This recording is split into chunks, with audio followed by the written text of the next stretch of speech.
Welcome to the Blue Security Podcast, a weekly podcast for information security defenders, where we bring you discussions on best practices, tools, and implementation for enterprise security.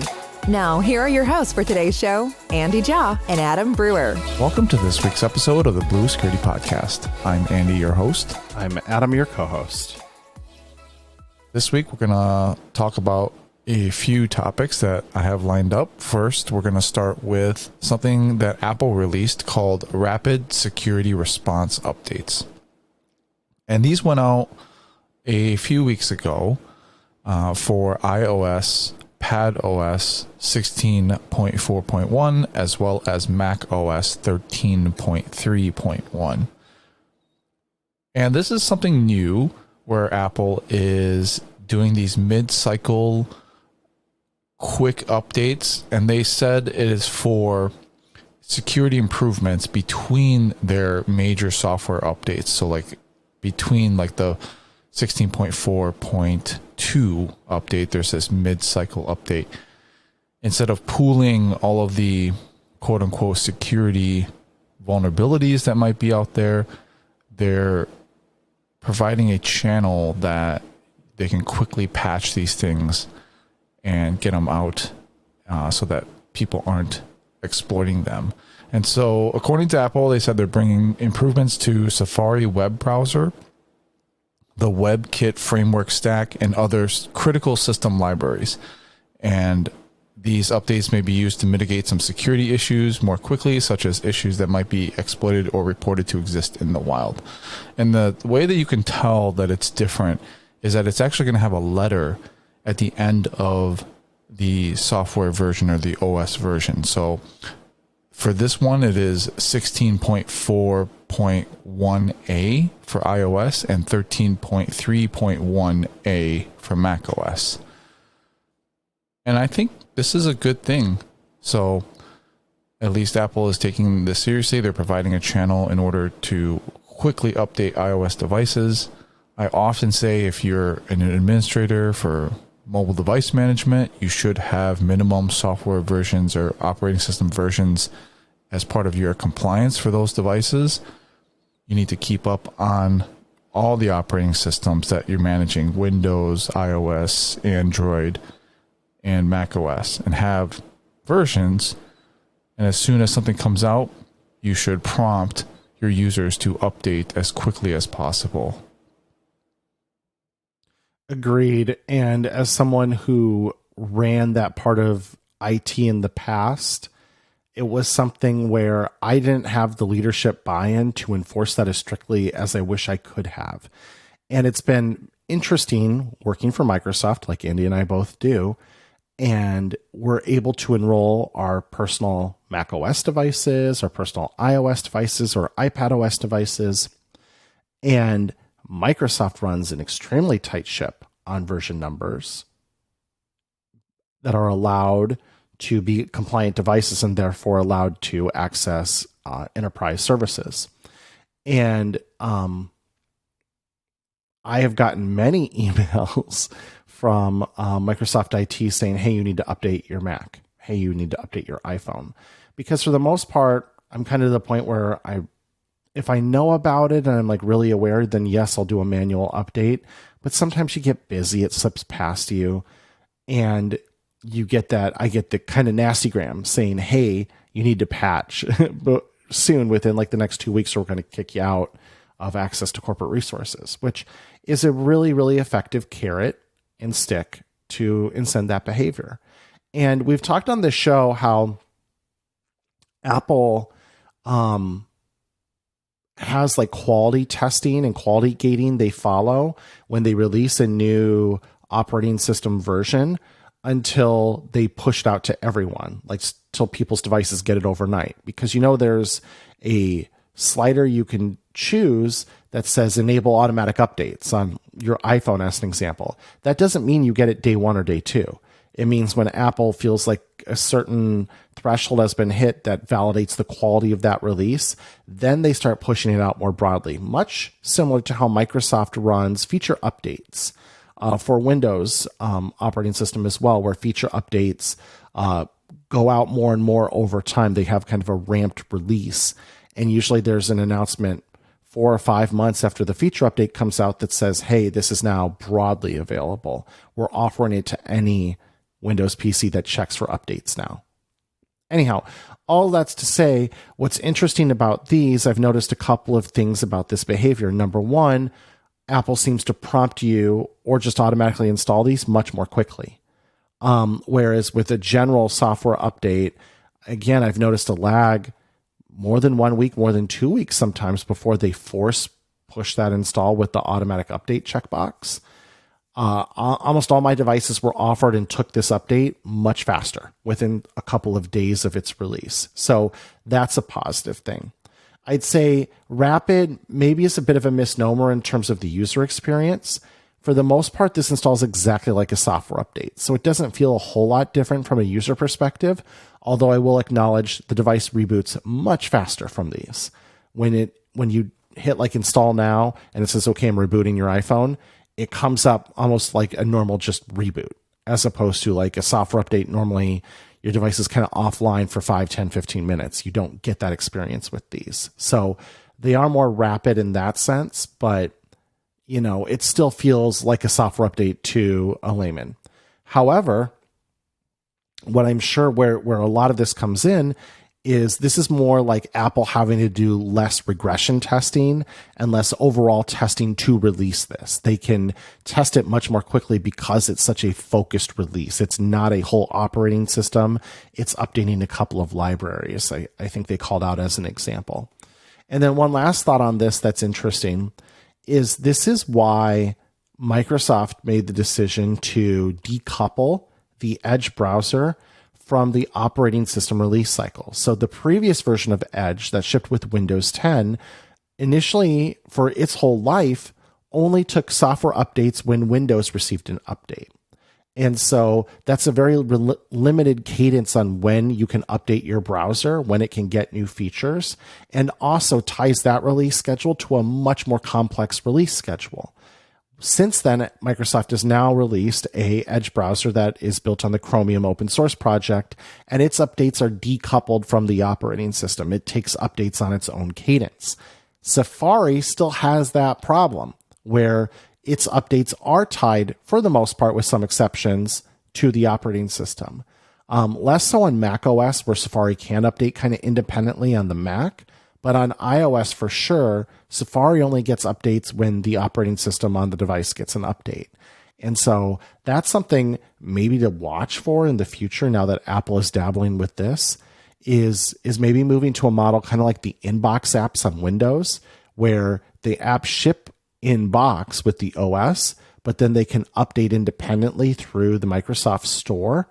I wonder if we'll see something like that, where maybe Apple can start updating the inbox apps through the App Store, like every other app. Wouldn't it be interesting if Safari got decoupled from the OS and could take updates more quickly? I wonder if this is a little bit of foreshadowing for that.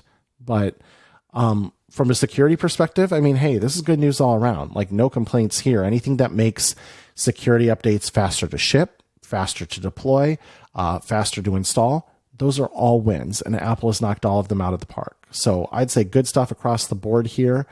The only thing I will say is just if you have any expectation of like this is going to be a snap of your fingers, it's still a reboot, but a much faster one. Really good insight on the decoupling of Safari from the operating system. Well, it's just stood out to me, them calling out how they're going to use these to update Safari. And it's like, oh yeah, that's right. Safari still is updated only on the cadence with the operating system on iOS. And that's kind of problematic at this point because browsers just need to take updates so quickly. And it's essentially the only holdout left because even on the Mac, you do software updates on the Mac, you get Safari listed as a separate line item. You can get a Safari update that's independent from an operating system update.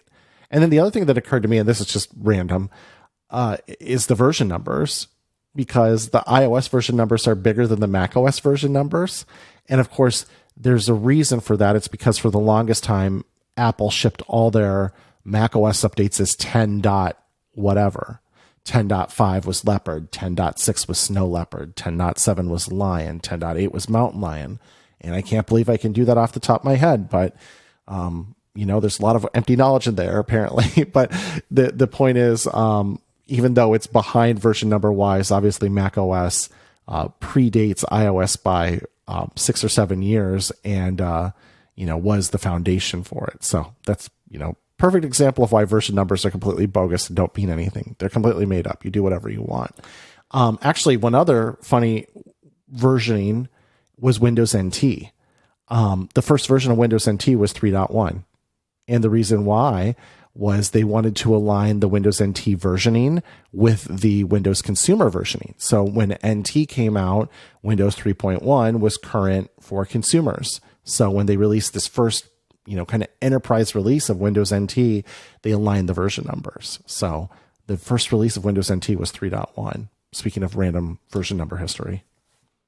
The other thing before we move on is that this is enabled by default. So if you don't do anything, you don't take any action, this will install for you. So that's probably the behavior you want, unless for some reason you don't want this.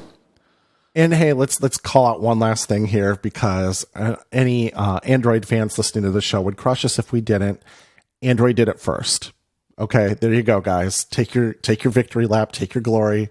Android decoupled security updates from the OS years ago, although I would argue that was out of necessity more than it was being a brilliant idea, because they couldn't get OEMs to ship actual OS updates. So, you guys may not want to get all excited about that, because it was kind of a crappy reason to come into existence, although ultimately it was, of course, a win that Android has security updates independently of OS updates. So, yes, Android did it first. I'm going to go a little bit out of order here, Adam, on our notes. I'm going to jump to our next topic, which is data encryption. All right, let's talk about it. The reason why I wanted to mention this is because we may not have talked about this for a really long time, but I came across an article this week that showed me a way to encrypt individual folders in Windows. And for some reason, I guess I never really knew this existed, although, Adam, you informed me during our pre-show that this has been around for a long time. So let's just talk about data encryption and some ways to encrypt data and protect it. So on Windows, you obviously have BitLocker, which is your full disk encryption that ships by default now. There's an enterprise version where you can escrow the keys.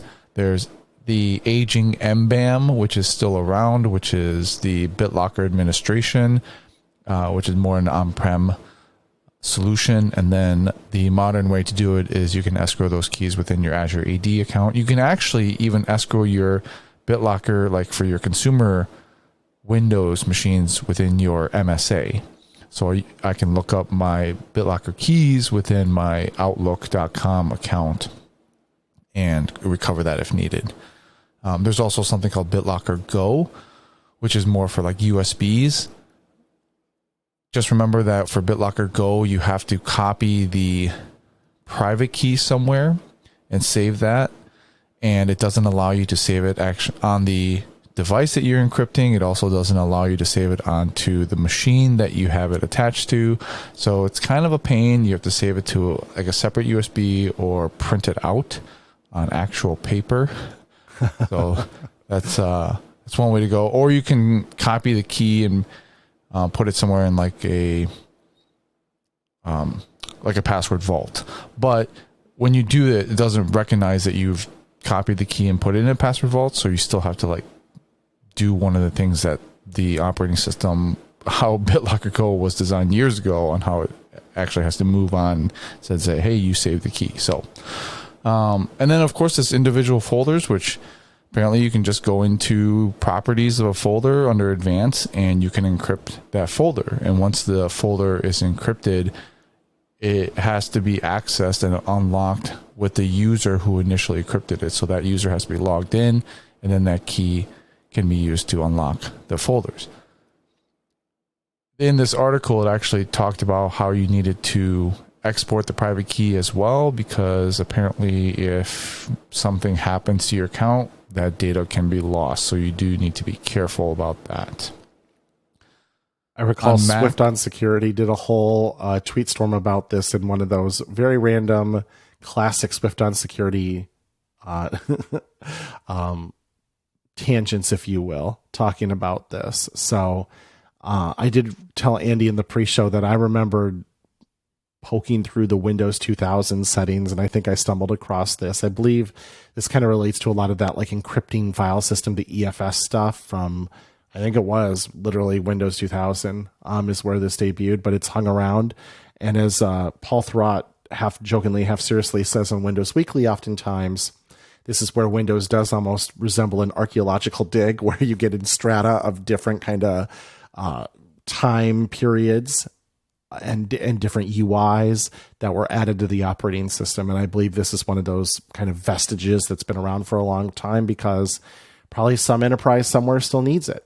And, you know, that's one of the cool things about Windows really, is that it has been able to carry so much compatibility forward and run on such a variety of hardware. And so, you know, it's sometimes used as a knock, but I mean, ultimately, and again, I know who signs my paychecks, but still, it's still an impressive feat of computer engineering that something can run on so many different types of hardware and so many different scenarios and carry so much legacy compatibility forward, and that the thing works at all and actually works pretty darn well nowadays. I mean, Windows 11 is a great OS.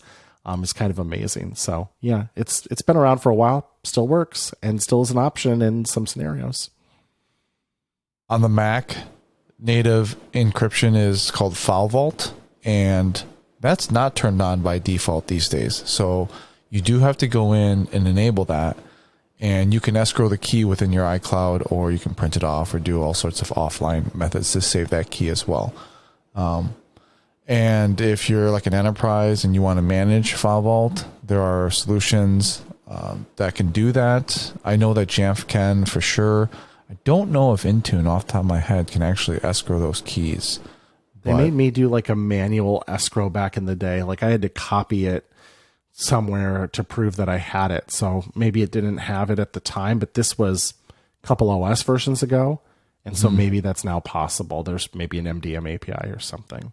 Yeah. It is worth noting that File Vault, even if it may not be enabled by default, is hardware accelerated on all modern Mac hardware and has been for many years. Even going back to some of the late model Intel Mac devices, they had a coprocessor, often called like the T2, that did all of the disk encryption and handled that on the fly, and it was hardware accelerated. And that is, of course, all baked into the M series Apple Silicon they ship now. So if you do turn that on, it's completely hardware accelerated. You should see absolutely zero performance hit, because Apple has been doing it like whole disk encryption going back to the iPhone 3GS. And every iPhone shipped since then had disk encryption by default. And what's interesting is if you're trying to manage this with MDM, like a configuration profile and managing it as an enterprise, the behavior is that if you're using full disk encryption like File Vault, and this is the same behavior for Linux because Mac is Unix based, so there's a lot of similar user experiences, you have to enter in the decryption key password when you first boot up the machine. That disk has to be unlocked. Now, by default, Apple syncs the decryption key with the local user administrator password. So when you change your password, that changes the keychain and syncs the full disk encryption File Vault key with the password, and it does it all on the fly, which is sometimes the behavior of like if you're doing this, like binding Macs to Active Directory, which you shouldn't do, and you're trying to manage those users, you can get those keys out of sync.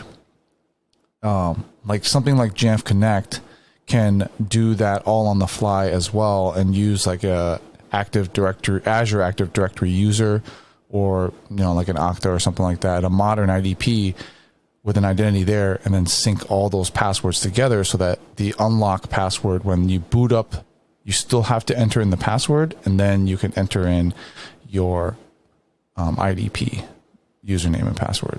Yeah, that's a really good call out, because if you have a Mac with File Vault enabled, you may notice that when it first boots up, it kind of boots up to this kind of weird looking login window that's different from the normal login window once the OS is fully running. And that's exactly what that is, Andy, is you're unlocking the disk to proceed further. And it's seamless. It keeps those passwords in sync, of course, unless you do something to break that. And that's a really good call that Jamf does a good job of synchronizing those passwords as well. So even if you're using, like you said, a modern IDP identity and you have password rotation required for that, it will still maintain that and keep it in synchronization. So the user experience is I boot up my PC, I boot up my Mac, I type in my password. It's exactly the same as my modern IDP password as well. So very slick, very seamless, and a good user experience in that sense. But every now and then you can kind of see the rough edges with that approach, where, when they first boot, like nothing's running yet, until you log in. And it's that weird experience of going between the two login windows. So usually not a big deal, but good call out. Yeah, and Linux is very similar. It has a full disk encryption depending on what version of Linux you're using. Usually those are done when you're doing the out-of-box experience or, standing up the operating system from scratch. And then my other favorite way of protecting data is actually using like a third party. And there's many of them, but the one that I've used throughout my time, and this is more on a personal level rather than enterprise, is Encrypt. It runs on all operating systems.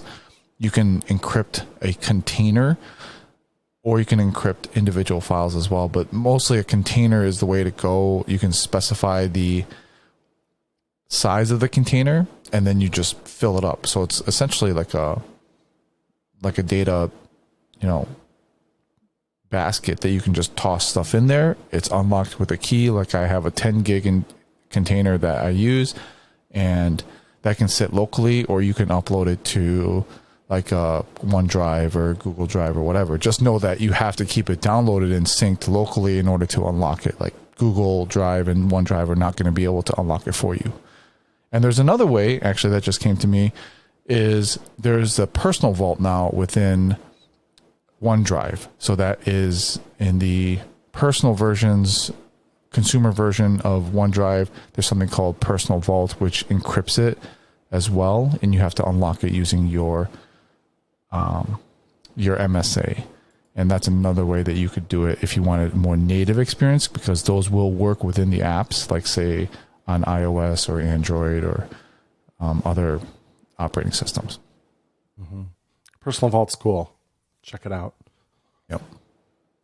Okay, so the final topic I wanted to talk about is, we had a conversation a few weeks back about the tech layoffs, and they're still happening. And what we really didn't talk about is the cybersecurity aspect of it. And it's been a few months since we talked about the Microsoft Insider Risk Report. And if you haven't heard that one, that's a really good episode to go back and listen to. But the main thing to understand is that layoffs can be dangerous for cybersecurity programs. It's a very emotional time when an employee gets laid off.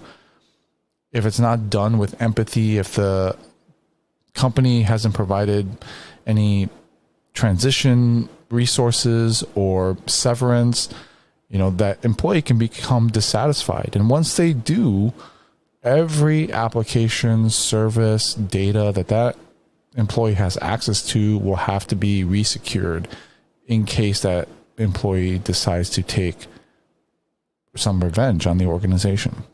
And I think identifying that access can be difficult because inventory is not something that a lot of enterprises are strong in.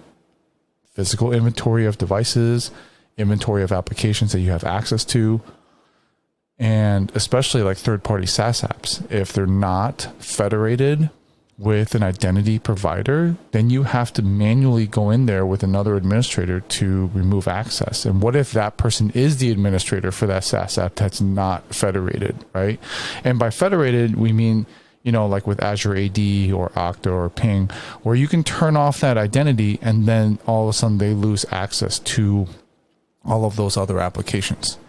And if it's not federated, then it means it has its own login, which if it's cloud, they can access from anywhere, right? And you can't add a conditional access or something like that. So very difficult to identify access and physical access, as well, physical assets that aren't managed. If they happen to have those, then that can be difficult as well. I have been at companies where Macs in particular have been unmanaged because a lot of companies, they just don't manage Macs. It's kind of the Wild West. And then the employee has a local administrator that only they know the password to, and they enable File Vault on that machine, and then they get fired or they leave. And now you can't access the data on that Mac because only they know the password to it. It's a local administrator. So there can be some consequences to this, and that all has to be thought through. Like, how do you get back those assets if the user is remote? Some companies write them off as a business expense. Hopefully you know what data is on those, and or maybe you can kick off an MDM reset or something like that before they are laid off. I've been at companies where they've requested the asset to be returned and the employee refuses. They just flat out don't bring it in or don't mail it in. And you have to decide whether or not you're going to take legal action. Like, can you send, police, which you can't. Like, it's not something they're going to respond to somebody's home to like recover a corporate asset, right? They'll kick down the door and take back our ThinkPad. Yeah, I've had people suggest that before, and I'm like, no, we can't do that. But are you prepared to take legal action? Like, you could possibly, maybe take them to small claims court or something like that. Are you, when they do come in, are you wiping them? Are you physically inspecting them? I read this article and it said that there have been, this is probably a very small percentage, but there have been devices that have been tampered with and returned with pen testing battery powered microcomputers that can mine for data or search the network for vulnerabilities. I mean, maybe, that's a possibility, but definitely I would inspect those physical devices when they come back in. And then physical access to buildings is often overlooked, right? So make sure that they can't just come back in if they're an IT admin and you still have like a server room or something like that. If they know how to get back and have physical access to the servers, that could be a bad thing as well. So, yeah, I think just taking a moment and connecting with HR, because obviously HR is making the decision to, let these people go, or the managers or the leadership, and just provide them with a risk profile of how this could be dangerous for the cybersecurity programs that you have. Yeah. And then finally, I wanted to talk about intent, because I think as people, as employees, we often have this notion that we assume good intent, but that might not be the best for cyber risk. We want to believe that people are going to do the right thing and that they're good stewards of the company. But, sometimes they're not. But I also think that you shouldn't assume every employee is a malicious employee out to do harm. And I've also encountered that before. Mainly, I have this experience as a police officer where I feel like their attitude can become tainted because every call that they go on is a bad person doing a bad thing. And you just assume that you're going and responding to something bad. And that attitude can sometimes happen in cybersecurity, where you have an incident and involves someone and you just assume that they're doing something bad. But I urge you to try to treat every incident objectively until you get all the facts. And anytime you're dealing with this sort of stuff, make sure that you're looping in HR. Like, the cybersecurity person should be the person gathering the facts and presenting the case, and letting HR, in this case, make the decision, right? It's very much like the police, which, if you don't know, they don't have the ability to charge anybody. They just refer charges. So they gather the evidence, they write up their report, and they provide it to the district attorney, and the district attorney is the one who actually files charges formally against that person. And so in this case, use it like HR, right? So make sure that you're objective when, you're coming up to these incidents. You don't want to assume good intent, I don't think, but you also don't want to assume bad intent. You just want to be neutral, take a look at everything objectively, and go with the facts. We've spoken on this show several times about the risk of dissatisfied employees. We've talked about it in the context of, and I'm blanking on the attack group name, but there was that prolific attack group, the one that got into Okta, and I think Microsoft a little bit too, although they didn't get very far. And they were famous about running, I believe it was a Telegram channel where they recruited insiders and bribed them to either respond to an MFA request or to maybe let them in, through a virtual backdoor kind of thing. And we talked about at the time how treating your employees well and making sure that they are compensated fairly, that they are treated fairly, that they're in a healthy space mentally actually helped improve your security posture. And this is now the worst possible scenario in terms of building that trust and that respect and that rapport, is when you change their life for the negative by stopping their employment with you. That is the worst scenario. And so it introduces risk, period. It does. Absolutely. And I agree with how you handled it, Andy, in terms of being balanced, of saying the risk is not 0, but the risk is not 100. And I think another thing we've talked about on the show a lot is encouraging our listeners to get better at establishing probabilities and behaving based on probabilities. Because it is just as ineffective to assume everyone is a risk as it is to assume everyone is no risk. And there are also, whenever you put mitigations in or you put controls in, remember that there is a downside to a lot of them. There are human impacts to them. We've talked on this show about, to use an example, passwords and some of password policy, and why things in a vacuum sound like a great idea don't really work out because humans don't behave that way. Like the concept that if I have 4 character sets, uppercase, lowercase, numeric, symbols, that gives me more possible options in each password positioning, creates more complex passwords. But in reality, humans do not choose truly random passwords. And so you're not actually getting that benefit of having, 60, 70 different character options in each position. That's not reality. In fact, it's probably predictable sometimes now with complexity requirements. I can guess closer to 10 possibilities or 5. If I'm pretty sure there's a symbol here, there's only about 3 or 4 or 5 symbols that people are going to use. They're going to use the ones that are easy to get to, as an example on the keyboard. And my point of that analogy is to go back to, if you start treating everyone like they're a big risk, then you may actually introduce more risk, because people are like, F these guys who are treating me like a jerk. I'm going to show them, what they should really be concerned about. So, there are downsides to that. I think, Andy, for the most part, your call outs are good. I've heard of a lot of organizations essentially writing off getting devices returned. It's like, they'll ask and say you should return it, but if you don't, they're not going to fight you over it. And I've heard people say, during different layoff rounds on Twitter, keep your device, you earned it.